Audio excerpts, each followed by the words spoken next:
ta pastroj zemrën e tij, shpirtin e tij nga disa të këqija që mund t'i ketë secili njeri. Ju e dini që ka musliman i cili vjen falet, edhe ai duke fal, mendimin e ka se si t'ja bëj të keqen dikujt tjetër. Allah i na ruaj. Atë çka i duhet namazit atij njeriut, kur ai në namaz, kur ka dalë vetë para Zotit, ai mendon si t'i bëj të keq dikujt tjetër. Ai tregon që zemra e atij njeriut është e prishur, është e kalbur. Pejgamberi alayhi salatu selam na ka treguar edhe ka thënë, është një copë mishi, një organ në trupin e njeriut. Nëse ajo është e shëndosh, tërë trupi është i shëndosh. Nëse ajo është e sëmur, tërë trupi është i sëmur. A dini cila është ajo? Ajo është zemra. Edhe në fenë islame, vëllezër të nderuar, çdo send fillon nga zemra e njeriut, nga njeti i njeriut. Pejgamberi sallallahu alaihi wasallam na ka treguar që edhe në ditën e gjykimit, veprat do të shpërblehen sipas qëllimit të tyre. Unë gjithherë ju kam thënë, namazi është prej shtyllave kryesore të fesë islame, apo namazi është shumë më rëndësi. Mirë, po çka është më rëndësi se sa namazi, kur njeriu e ka zemrën e shëndosh. Gjithherë ju kam thënë, neve nuk na duhen njerëz që të vinë të falen këtu kur ai shtëpinë e vet e ka lënë babain ose nënën të hidhruar. Automatikisht pejgamberi selam ka thënë, kur njeriu e hidhron, Allah po na thot, kur njeriu e hidhron nënën ose babain e tij, ai e ka hidhruar kënd Allahun xhela xhelalu. Domethënë ai njeri i cili e ka lënë baban ose nënën të hidhruar, për çfarë do arsye, edhe vjen të falet, ai para se me marr namaz, Allahu do thot është hidhruar me atë njeri. Atëherë si mendon ai njeri që Zoti ja pranon namazin atij? Ose vjen një njeri duke ardhur rrugës, në zemrën e tij, në xhami, vjen edhe ai tregon rija, tregon do thot show off. Me makina, me ku të adion, në rregull, makinën me vozit, që se ke me djerë, se ke me halal, asgjë nuk ka të keqe. Mirë po nëse njeriu kur bëhet e keqe, nëse unë e blej një makinë, ose e blej një shtëpi, ose e blej çka do qoftë, me qëllim që tregohen para njerëzve tjerë, atëherë njeti yt po ndryshon tash. A është ashtu? Se njeriu kur e blen makinën se ka qef një makinë të mirë, s'ka asgjë të keq. Po s'do me thënë ti që e ke makinën e mirë që je burr më i mirë ose musliman më i mirë se ai njeri që e ka një makinë më të keqe. A është ashtu? Pra makina, çdo send që e bëjmë, krejnë varet nga njeti i njeriut. Çfarë qëllimi ka? Ose një njeri do thot ka xhelozi ndaj dikujt tjetër.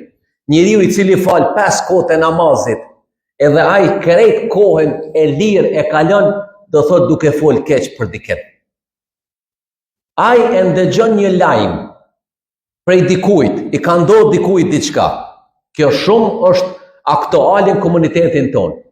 Vjen një lajm ty, filani ka bërë kështu. Ne e marrim atë lajm pa e përpunuar atë, pa e filtruar atë. Kur të vjen një lajm që dikush thot, a ndëgjove filanit i kishte ndodhur kështu. Gjën e parë që duhet ta pyetni është, e ke pa vetë? Apo e ke ndëgjuar prej dikujt edhe ti? Një dhe 99% raste për çka? Edhe ai e ka ndëgjuar prej dikujt tjetër. A është ashtu? Domethënë se ka parë vetë. E dyta që ne pyetim, para se më tregute për atë që ai ka ndodhur filanit, a më bën dobi ajo mu diçka nëse ti më tregon mua? Çka më bën mu dobi nëse ti më tregon që diçka keq i ka ndodhur dikujt? Çka na bën dobi? Asgjë nuk na bën dobi. Edhe na çka bëjmë? Menzi spresim me ndëgju një lajm keq prej dikujt, me njëherë telefonin te komunitetit, a ndëgjove filanit i kishte ndodhur kështu, edhe ne i shtojmë diçka tjetër, i shtojmë secili e shton ka pak, edhe kjo është prej gjinave të mëdha, vëllezër të nderuar.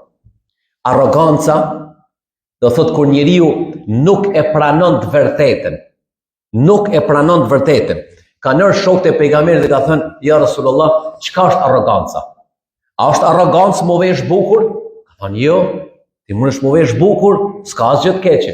Arroganca është kur njeriu nuk e pranon të vërtetën e Zotit, edhe arroganca është kur njeriu mendon se është më i mirë se sa të tjerët. Kur ai mendon që është i lartë, ndërsa njerëzit e tjerë janë të ulët për te. Kjo është arroganca. Pastaj, kërejt këto gjëra që kanë bëjmë me smundjen e zemrës edhe shpirtit njeriut, është, për shembull, si thash, arroganca, është kur ne përgojojmë për njëri tjetrin, kur ne shpifim për njëri tjetrin, kur ne mendojmë keq për njëri tjetrin.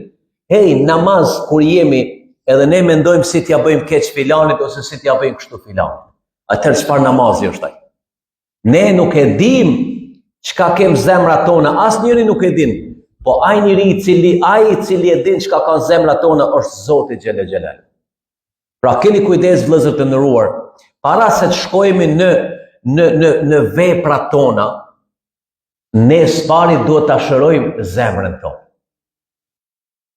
Edhe Ramazani është momenti kryesor që me thonë, o Allah, spari shëroj, pastroj zemrat tona.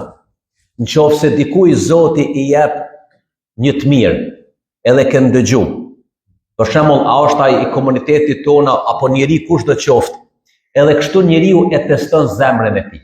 Secili prej neve teston e zemrën edhe shikon e ke zemrën e smut ajo. Si e teston? Qoftë se unë ndëgjoj që filani Zoti ka jep diçka që unë se kam. I ka jep e ka blen një shtëpi ose e ka gjetë një punë të mirë ose ka blen një makinë të mirë, edhe ti e shikon pastaj si ndjen zemrën tënde. Shumicën e rasteve çka? Na vend se me qenë të lumtur për atë njeri, na një farë mënyrë mërzitem. Po pse ai, si mujtë ta bëri ai këtë? Po si ai, po ku ka punuar? Po këtë s'ka mujtë ta bëj me djers, ku e ke pati ja ka bërë me djers ajo? A ke parë që ka bërë keq diçka? Jo, po automatikisht nga xhelozia ne fillojmë edhe gjykojmë njërin tjetër. Në dy, qofse Zoti na ruajt i ka ndodhur keq dikujt. A ju ka ndodhur djali ose vajza, ndonjë problem familjar, ndonjë çfarë do problemi, atëherë ti a ndjen mërzi për atë njeri që i ka ndodhur keq diçka, apo në farë mënyrë ti je i lumtur. Kjo tregon çfarë zemre kemi vëllezër dhe motra të nderuara. Kur njeriu ndëgjon mirë për diçka, a kënaqet me të mirat e dikujt, edhe kur njeriu ndëgjon diçka keq, do thot ai vjen keq, a mërzitet që i ka ndodhur dikujt keq. Këto janë kaderët e Allahut xhelel xhelal. Qofse dikujt Allah i ka jep më shumë, Allahu ka dashur ashtu. A është ashtu? Edhe çka është mirë? Që na, me thonë elhamdulillah, ati ka jep Zoti diçka, mu më ka jep diçka që ati si ka jep, ati ka jep diçka që mu s'me ka jep, edhe kështu është balancë. Ka njerë që Allah i ka jep pasuni, po si ka jep rahati, ka dikush që ka rahati, po s'ka pasuni, ka dikush pasuni që s'ka evlad, ka dikush evlad që s'ka pasuni. Kjo është balancë i jetës, vëllezër të nderuar. Të gjithat mirat që i kemi, ne me qenë falenderus ndaj Allahut xhelel xhelal. Ju e dini që ka ardhur në hadithe kur Allahu ka qenë 3 njerëz të smur. Njëri prej tyre ka pas smundjen e lkurës. E ke pa lkurën e bardhë që ka patches. What's that sickness? I thonë si leopard diçka? Leprosy, yeah. You got patches of white patches in your skin. A përdin është një smundje e lëkurës, edhe Allah për dërgon një angel, një melajqe, edhe për thot ati,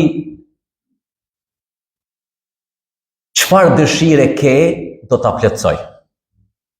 A i thot, dëshira jam me madhe është që Zoti më largu këtë smundje e lëkurës.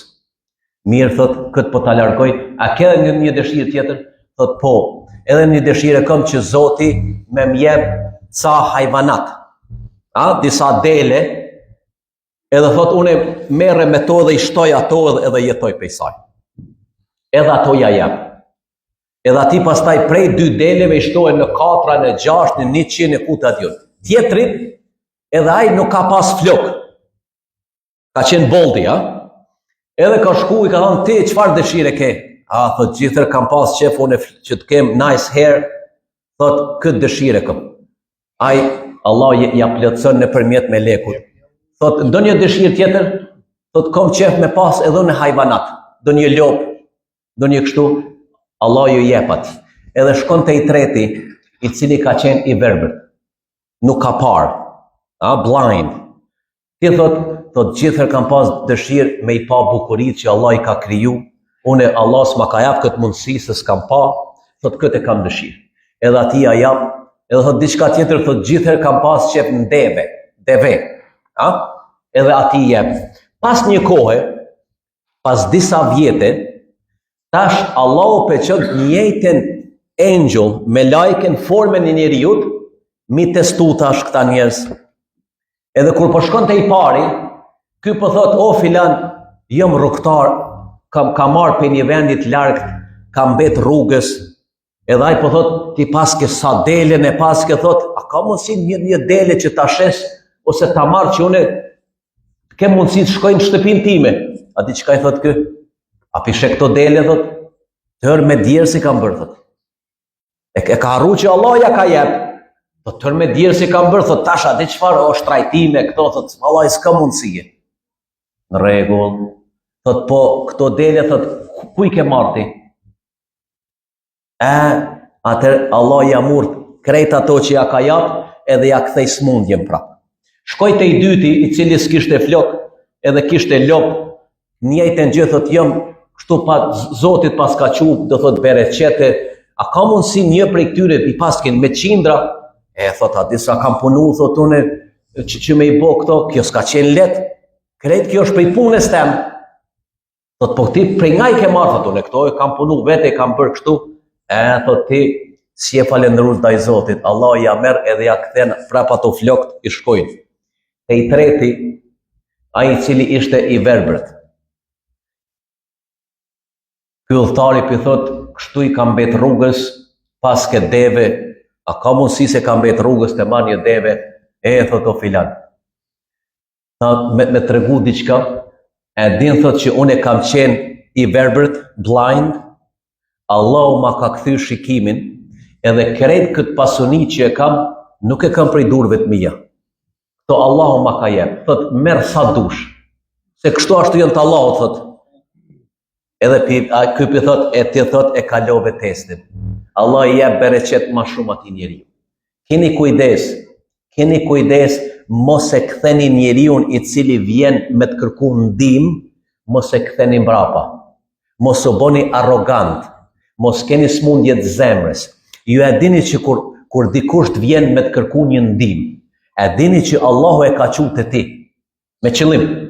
E dini që Allahu kish mujt me dërgu atë njeri te dikush tjetër. Pa Allah don me të bëj sebeb ty që ti më ndihmu atij njeriu. Ti më ndihmu atij njeriu. Është test edhe çka i mjeri ai i cili e kthen njeriu i cili kërkon ndihmë prej tij. Kjo është shumë e rëndësishme, vëllezër të nderuar. Mirë, po ne si musliman, gjithër duhet lidhemi me Allahun subhanahu wa taala. Me Allahun subhanahu wa taala. Edhe në rast fundit ju tregoj, kjo ka ndodhur, thuhet në Egjipt. Ka qenë një njeri edhe ka hyrë në xhami, një njeri fukara, s'ka pas çka ju sjell familjes. Do thot hiç s'ka pas. Edhe hyn në xhami, edhe po bën lutje. O Allah, krejt janë fjetur, do të deri dje ka qenë një njeri i cili më ka ushqy, më ka jep pasuni, tash e kam kuptu, thot që vend se unë me kërku ndihmë prej teje, unë kam shku, kam kërku ndihmë prej tjerve. Edhe ai natën pe lutet, edhe një njeri po e shen ëndër, një pasanik, edhe po zgjohet nga gjumi. Sikur dikush pi thot shkon në xhami. Kë shkon në xhami, edhe peshën ato që të lut, o Allah, ma jep këtë. Edhe ky pi thot, shqo, unë e kam pasoni, ti paske nevoj për ndihmë, që sa ndihmë, mirë po thot, edhe kur ke nevoj herën tjetër, shikojën numrin tim, gjithherë më thirr. Thot, jo, thot, merre numrin se s'm duhet asgjë. Thot, pse? Thot, atë që e kam thirr unë, Kush mendon ty që të ka pru xhami natën? Është i njëjti që unë ju kam lutur atij. Ai i cili ju kam lutur, ai i cili të ka sjell ty në xhami sonte. Kapuni për Allahun. Lutuni Allahut, mos e leni Allahun të fundit. Po gjithherë filloni me Allahun edhe të jeni të sinqert me Allahun. Qofse doni Allahu të jetë i sinqert me juve. Përmendeni Allahun kur jeni të lirë, kur s'keni probleme, që Allahu të jetë me juve kur ju keni probleme. Nuk përmendet Allahu vetëm kur jemi në vështirësi, po Allahu përmendet kur jemi edhe punë të mira, që ne kur kemi nevojë, edhe mos ta përmendim, Allahu është aty me neve. Inshallah. Ka shumë raste të tilla që ka ndodhur komunitetin ton, tërë jetën, që ai i cili i ndihmon vllaut vet, Allahu ka më shliru atë njeri prej çdo të keq. Ka nevojë edhe komuniteti jon, qofse shet dikush që vun, ka problem, ka borxh, o dikush ka ardhur prej overseas, prej vendeve tona, s'ka ndihmë, s'ka familje, ti e din që ai me të vërtet do thotë ka nevojë. Ti nuk ka nevojë me thon atij, hey, qofse ki nevojë për ndihmë, më thirr mua. Po ti e din që ka nevojë për ndihmë. Çka do ti thash që ai më të ul ty para vetë që më thon aman ndihmom? Muslimani mirë nuk e pret atë. Muslimani mirë i ndihmon atij para se me pyet. Se kur të pyet ajo është bëhet vonë pastaj. Qofse Allah ju ka jap mundësi, qofse keni mundësi me ndihmu dikujt, ndihmone edhe lenja Zotit. Wallahi, kur të jeni në vështirësi, juve ju kujtohet, Allah më ndihmoj se unë kam ndihmu një njeri kur ka pas vështirësi.